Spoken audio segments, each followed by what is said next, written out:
सो hello friends, मैं Jatin Kumar. Welcome to English demand. आज का वीडियो होने वाला है हमारा कंजंक्शंस के ऊपर। So let's start. तो देखिए, जब भी बात आती है कंजंक्शंस की, तो कंजंक्शंस हमारे कौन से शब्द होते हैं? A conjunction is a word that join two words और सेंटेंसेस टुगेदर। कंजंक्शंस क्या होते हैं? जो दो शब्द को जोड़ने का काम करते हैं, किसी भी दो सेंटेंस को जोड़ने का काम करते हैं। इसके अलावा फ्रेजेस एंड क्लॉजेस को भी जोड़ने का काम करते हैं। वो हमारे क्या होते हैं? कंजंक्शंस। फॉर एग्जाम्पल, एंड, और, if, when, but, because etcetera, ये हमारे कुछ कंजंक्शन है। चलिए, ये तो बात हो गई डेफिनेशन की एंड हमारे एग्जाम्पल्स की। अब बात आती है कि ये जो हमारे कंजंक्शंस होते हैं, ये कितने प्रकार के होते हैं। तो there are two types of conjunction. कौन कौन से? सो नंबर 1 पे आता है हमारा सबऑर्डिनेटिंग कंजंक्शन एंड हमारा नंबर 2 पे आता है कोऑर्डिनेटिंग कंजंक्शन। अब चलिए इसको डिटेल में समझते हैं। सो फ्रेंड्स, चलिए अब सबऑर्डिनेटिंग कंजंक्शन एंड हमारा कोऑर्डिनेटिंग कंजंक्शन भी देख लेते हैं। तो देखिए, सबसे पहले सबऑर्डिनेटिंग कंजंक्शंस हमारे कौन से कंजंक्शंस होते हैं? Subordinating means combining two sentences और ideas in a way that makes one more important than other. अब इसका मतलब क्या हुआ? देखिए, सबऑर्डिनेटिंग कंजंक्शंस हमारे कौन से क्या होते हैं? कहीं पे भी दो फ्रेजेस, दो क्लॉज, दो वर्ड या दो सेंटेंसेस हों, आपको क्या करना है? जिसको ज़्यादा इंपॉर्टेंट दे और एक को इंपॉर्टेंट ना दे। मतलब अगर कोई भी वर्ड है, एक को इंपॉर्टेंट ज़्यादा मिल रही है, एक को इंपॉर्टेंट कम मिल रही है, तो वो हमारे कौन से वर्ड होते हैं? कौन से कंजंक्शंस होते हैं? वो होते हैं हमारे सबऑर्डिनेटिंग कंजंक्शन। कोई भी फ्रेज हुआ, कोई भी क्लॉज हुआ, कोई भी सेंटेंस हुआ, अगर एक को ज़्यादा इंपॉर्टेंस मिल रही है और एक को कम इंपॉर्टेंस मिल रही है, तो समझ जाइए कि वो हमारा सबऑर्डिनेटिंग कंजंक्शन है। यहाँ पे मैंने कुछ एग्जाम्पल डिस्कस करें। For example, once, when, while, whenever, after, where, etcetera, ये हमारे कुछ एग्जाम्पल हैं। इसके अलावा भी और एग्जाम्पल हैं, वो मैं इसके बाद डिस्कस करूंगा। तो बात कर लेते हैं कोऑर्डिनेटिंग कंजंक्शंस की। अब कोऑर्डिनेटिंग कंजंक्शंस हमारे कौन से होते हैं? तो देखिए, कोऑर्डिनेटिंग कंजंक्शन क्या होते हैं?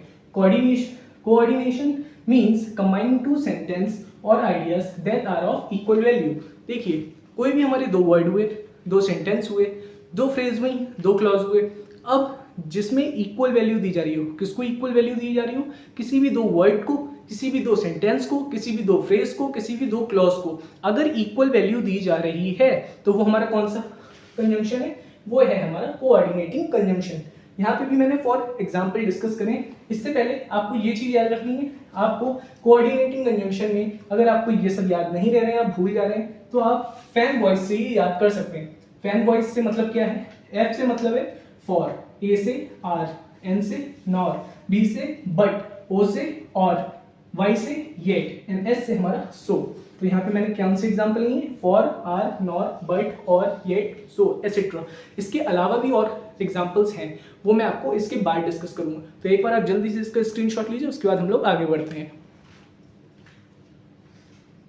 सो फ्रेंड्स, चलिए देखते हैं सबऑर्डिनेट के एग्जाम्पल्स। देखिए, एग्जाम्पल्स ऑफ सबऑर्डिनेट कंजंक्शन। तो इसमें नंबर 1 पे क्या लिया है मैंने? समय को प्रकट करने वाले। एससी का मतलब यहाँ क्या है? सबऑर्डिनेट कंजंक्शन से। एससी का मतलब क्या है? Subordinate conjunction. इसका ध्यान रखिएगा आप लोग, ठीक है? तो समय को प्रकट करने वाली कंजंक्शन। अब देखिए, समय को प्रकट करने वाली कंजंक्शंस कौन से होते हैं, इसको देखिए। Before, till, since, after, when. कौन कौन से? Before, till, since, after, when. अब देखिए एग्जांपल से देखते हैं। You must wait till I return.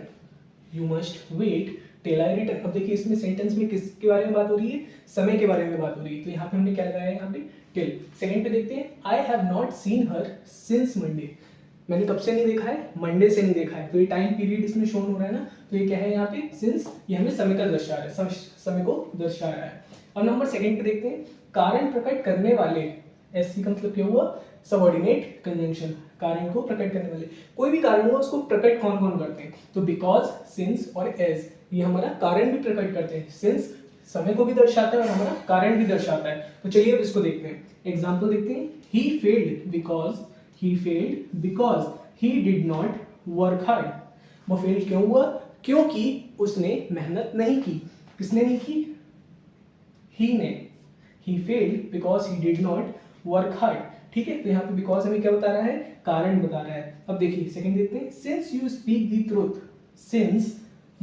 The truth I forgive you. ठीक है, तो यहाँ पे सिंस हमें क्या बता रहा है? कारण बता रहा है। चलिए अब बढ़ते हैं हमारे थर्ड नंबर की। दैट का प्रयोग कहाँ होता है? अब समझिए, रिजल्ट, परिणाम।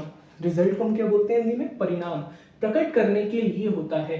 ऐसी दशा में एडवर्ब सो तथा सच का प्रयोग होता है। अब एक चीज आप ध्यान रखिएगा, जब भी हम दैट का यूज करते हैं तो इसमें क्या होता है, जब कोई परिणाम आता है मतलब रिजल्ट आता है तो हमें क्या करना पड़ता है, एडवर्ब सो या सच का यूज करना पड़ता है। एग्जाम्पल से समझते हैं, he is so weak, he is so weak that, he is so weak that he can not move. इसमें मैंने क्या बताया, ही इज सो वीक। अब यहाँ पे सो हमारा क्या है, ये हमारी एडवर्ब है और वीक के बाद मैंने यहाँ क्या लगाया है, दैट। तो दैट हमारा क्या है, दैट का प्रयोग कहाँ होता है, किसी भी परिणाम में। तो इस सेंटेंस का मतलब क्या निकल रहा है, he is so weak that he can not move. वो बहुत कमजोर है इसलिए वो मूव नहीं कर पाया। सेकेंड देखते हैं, he sang a song, he sang a song in such a way that all were pleased. अब यहाँ पे हमारा दैट का यूज यहाँ पे हुआ है, he sang a song in such a way that all were pleased। चलिए आपको यहाँ तक समझ में आ गया होगा। अब हम बढ़ते हैं नंबर 4 पे। नंबर 4 पे क्या है, इफ तथा अनलेस का प्रयोग कहाँ होता है। देखिए जब भी कोई शर्त बनती है, क्या बनती है, शर्त प्रकट करने के लिए होता है। इफ और अनलेस का प्रयोग शर्त प्रकट करने के लिए होता है। अब एग्जाम्पल्स देखते हैं, if you give me 50 rupees, अगर आप मुझे 50 रुपीज देंगे, आई शैल बाय दिस बुक, तो मैं ये बुक खरीद लूंगा। तो यहाँ पे क्या रख दी मैंने, शर्त रख दी। क्या रखी, if you give me 50 rupees I shall buy this book, आप मुझे 50 रुपीज दीजिए, मैं ये वाली बुक खरीद लूंगा। ठीक है, तो जहाँ पे भी ऐसी शर्तें बनती हैं तो वो हमारे इफ और अनलेस का प्रयोग होता है। वहाँ पे जहाँ शर्त बनती है वहाँ किसका प्रयोग होता है, इफ और अनलेस का। अब सेकेंड एग्जाम्पल देखते हैं, अनलेस। अब यहाँ पे अनलेस है, unless you invite me, unless you invite me I shall not come. जब तक तुम मुझे नहीं बुलाओगे, जब तक तुम मुझको नहीं बुलाओगे मैं नहीं आऊँगा। क्या मतलब हुआ इसका, अनलेस यू इनवाइट मी, जब तक तुम मुझे नहीं बुलाओगे, आई शैल नॉट कम, मैं नहीं आऊँगा। तो फ्रेंड्स मुझे उम्मीद है कि आपको यहाँ तक वीडियो अच्छी लगी होगी। और फ्रेंड्स अगर आपको वीडियो अच्छी लग रही हो तो वीडियो को सब्सक्राइब जरूर करें, और अगर पूरी वीडियो आप देख लें और उसके बाद आपको इससे कुछ सीखने को मिलता है तो वीडियो को लाइक जरूर करें। तो चलिए एक बार आप इसका स्क्रीनशॉट लीजिए, उसके बाद हम लोग आगे बढ़ते हैं।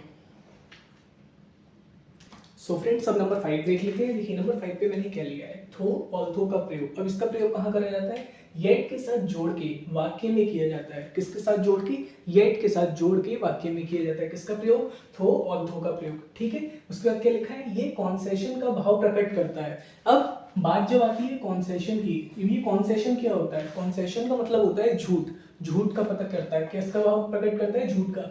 यह कॉन्सेशन मतलब झूठ का भाव प्रकट करता है, इतना आपको पता चलिए होगा। एग्जाम्पल देखते हैं, थो he is late, though he is late yet he will be admitted, yet he will be admitted. Second example देखते हैं, although he is tired, although he is tired yet he will teach you, yet he will teach you. यहाँ तक तो आपको समझ में आ गया होगा। अब चलते हैं देन का। देन का प्रयोग कहाँ होता है, अब समझिए, दो वाक्यों की तुलना मतलब कंपैरिजन, दो वाक्यों की तुलना करनी है तो तुलना का मतलब क्या होता है, कंपैरिजन को प्रकट करने के लिए होता है। देन का प्रयोग कहाँ होता है, कंपैरिजन के लिए, तुलना के लिए होता है। Example, he was faster than his brother in race. अब यहाँ पे देखिए तुलना हो रही है, ही वॉज फास्टर। अब यहाँ पे ही वॉज फास्टर, कौन फास्टर है, ही, किससे, देन यहाँ पे हमारा क्या है, देन का प्रयोग हो रहा है इसमें। ठीक है, तो देन हमारा यहाँ पे क्या है, कंजंक्शन है। ठीक है, his brother in race, his brother in race, he was faster. अब यहाँ पे फास्टर कौन है, ही, देन यहाँ क्या है हमारा conjunction, his brother in race. अब यहाँ पे देखिए कंपैरिजन हो गया ही और ब्रदर के बीच में। ठीक है, किसको लेके, रेस को लेके।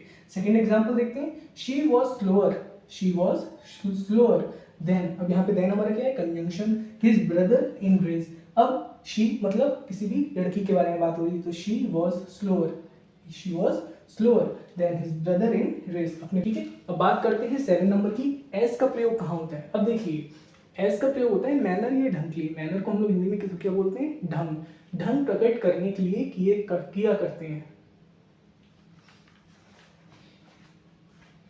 तो चलिए अब देखते हैं एस का प्रयोग। एस का प्रयोग मतलब मैनर के लिए होता है। एस का प्रयोग कहाँ होता है, मैनर के लिए। मैनर को हिंदी में क्या बोलते हैं, ढंग, ढंग प्रकट करने के लिए करते हैं। ठीक है, इतना समझ में आ गया होगा। एग्जाम्पल देखते हैं, do as you like, do as you like, Mohan is idle as well as foolish, Mohan is idle as well as foolish. तो चलिए अब 8 नंबर का देख लेते हैं, दैट, सो दैट, लीस्ट तथा इन ऑर्डर दैट। इसका प्रयोग कहाँ करा जाता है? इसका प्रयोग पर्पस या ध्येय प्रकट करने के लिए करा जाता है। ध्येय का मतलब किससे? पर्पस। कोई भी पर्पस हो उसको लेकर प्रकट करने के लिए करते हैं। जैसे एग्जांपल देखते हैं, he work hard that he might pass, he work hard that he might pass. ये हमारा जो यहाँ पे ये दैट है, ये हमारा क्या है? ये हमारा एक कंजंक्शन है। सेकंड एग्जांपल देखते हैं, he played well, he played well so that he might win. अब यहाँ पे हमारा ये सो क्या है? कंजंक्शन है। नंबर 3 देखते हैं, walk carefully least you should fell down, walk carefully लेस्ट you should fell down. अब यहाँ पे जो ये हमारा लीस्ट है, क्या है? लीस्ट। तो ये हमारा किसका काम कर रहा है? कंजंक्शन का काम कर रहा है। नंबर 4 देखते हैं, he run fast, he run fast in order that. ये दैट हमारा यहाँ क्या है? कंजंक्शन है। He run fast in order that he might win the race. So friends, मुझे उम्मीद है कि आपको वीडियो यहाँ तक अच्छे से समझ में आ गया होगा। तो चलिए एक बार आप इसका स्क्रीनशॉट ले लीजिए, उसके बाद हम लोग आगे बढ़ते हैं। सो फ्रेंड्स, अब कोऑर्डिनेटिंग कंजंक्शंस को भी देख लेते हैं। तो there are 4 types of coordinating conjunctions. चलिए ये तो पता चल गया कि कोऑर्डिनेटिंग कंजंक्शंस हमारे कितने टाइप्स के होते हैं? 4 टाइप्स के। कौन कौन से? नंबर 1 होता है कॉपुलेटिव और क्यूमुलेटिव। अब ये क्या चीज है? ये संयोजक एक स्टेटमेंट कथन को दूसरे से जोड़ते हैं। जब एक स्टेटमेंट को दूसरी स्टेटमेंट से जोड़ दिया जाता है तो हमारा क्या होता है? कॉपुलेटिव और क्यूमुलेटिव। चलिए एग्जांपल से देखते हैं। For example, he came here and did his work. अब यहाँ पे ये एंड क्या है? ये हमारा कंजंक्शन है। चलिए हम नेक्स्ट एग्जांपल देखते हैं, he went to Delhi and हमारा क्या है? Conjunction. Saw the Red Fort, he went to Delhi and saw the Red Fort. अब नंबर 2 पे आते हैं। नंबर 2 हमारा क्या है? एडवर्सेटिव। अब एडवर्सेटिव क्या होता है? ये संयोजक दो विपरीत अर्थ रखने वाले कथनों, अब कथन हमारे क्या होते हैं? स्टेटमेंट को जोड़ने का कार्य करते हैं। अब देखिए इसको ध्यान से समझते हैं। ये संयोजक दो विपरीत मतलब जो डिफरेंट टाइप्स की जो स्टेटमेंट होती है अलग अलग, जिसका मीनिंग निकलता है, अर्थ मतलब मीनिंग निकलता है। ये संयोजक दो विपरीत अर्थ रखने वाले कथनों को जोड़ते हैं, जोड़ने का कार्य करते हैं। अब देखिए 2 डिफरेंट टाइप्स के स्टेटमेंट है। कोई सा भी स्टेटमेंट होगा, अभी एग्जांपल से आपको समझ में आ ही जाएगा।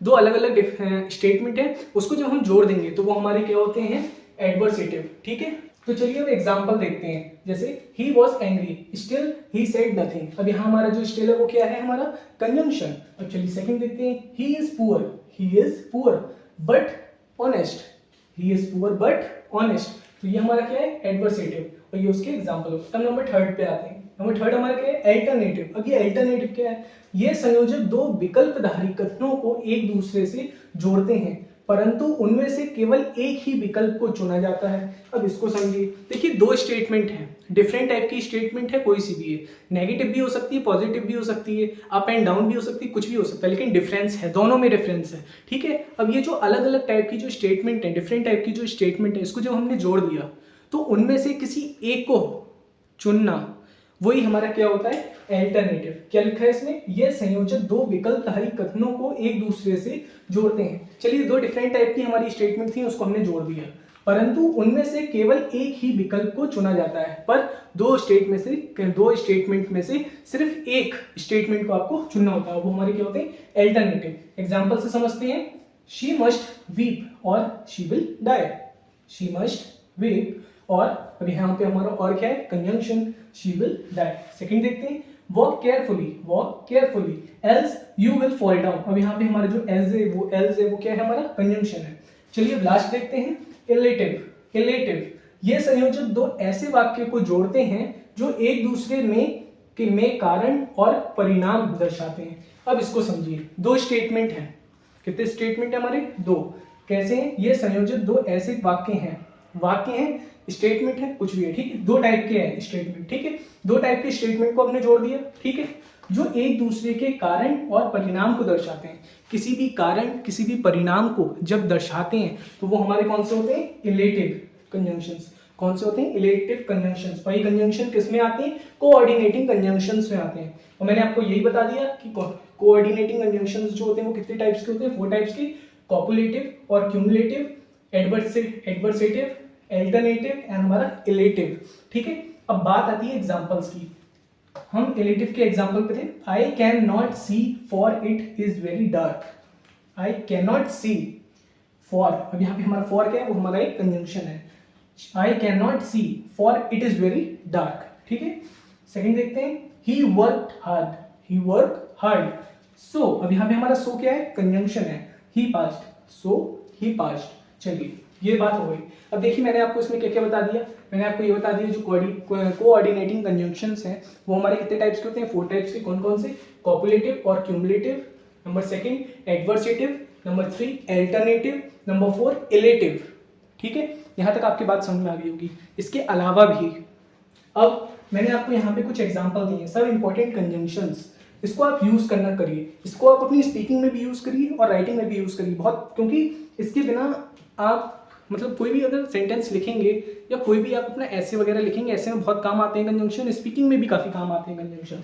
तो इसको आपको यूज करते रहना, जितनी प्रैक्टिस करेंगे उतनी आपकी कंजंक्शन और अच्छी हो जाएंगी। देखिए अब जैसे एंड, बट, फॉर, और, नॉर, ऑल्सो, आइदर और इसका यूज भी बहुत होता है, आइदर और, नाइदर, नॉर इसका भी यूज बहुत होता है।